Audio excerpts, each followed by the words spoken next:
گره هر راوی هیلباز هبود نبو لیچیا کی بلند کریک پسکوی دیجیان همو دنا خوشی و آرامی دبون لنه یاره که وان او یه بابو کالان وان لنزی وان هبو ev ne yer yigure harbu ev gur her dem jibo wan daf vedida roj bir roj jiwan kem dikir mezinen peskoviyan her roj şiret li hevalan xwe dikirin û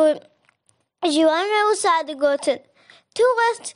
ji hevalan xwe neketin bi hev re bimeşin heza xwe bikin yek ku guran her nikarbin biwe katiyen diheka havalan xwe de agahî nedine neyaran xwe û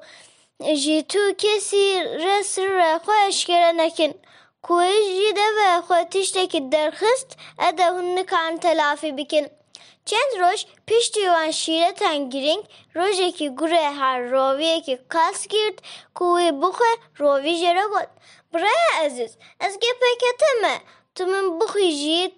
tu ternabî min nexwe tu çî bixwazî ez amade me gurê her got baş e ez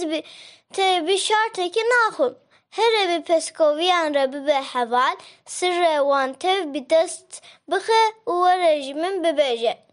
rovî got serçavan ez vî kare bikim rovî çû nav peskoviyan û bi wan re bûbû heval alîkariya wan dikir xwe bî peskoviyan şîrîn kir hinek peskoviyan piçûk ji êdî baweriya xwe bi vî roviyê hîlebaz anîn xatin xapandin û sirrê xwe tev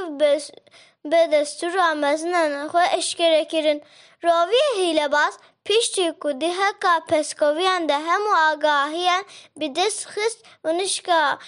vê winda bû û peskoviyan merak kirin ka rovî bikur veçû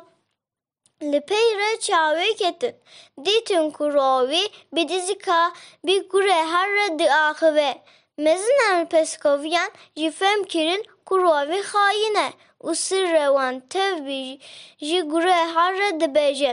peskoviyan hê nebû keriyan xwe kom kirin û ji wê devê re çûn ciyekî dûr û asê ji fen û deqe rovî û gurê her xilas bûn dotirê rojê roviyê hîlebaz û gurê her bi hev re hatin ciyê peskoviyan û davîk danîn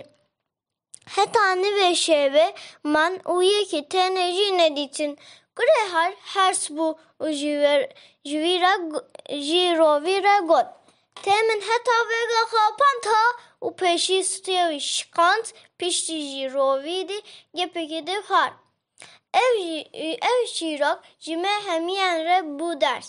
û îbret ku careke din em sirrê xwe eşkere nekin hezên xwe bixin yek guhdariyê mezinan xwe bikin û em her dem li ber bebextî û xayentiyê hişyar bin û em bizanibin ku neyarê bav û kal em nabin dostela wan xelatiyeke wisa mezin nekin û heta femkirin ku dawiyê xayîntî û bebextiyê cezayeke mezin e û nayê bexşandin çîroka me çû navdeviyan rehmet li dê û bavên me hemiyan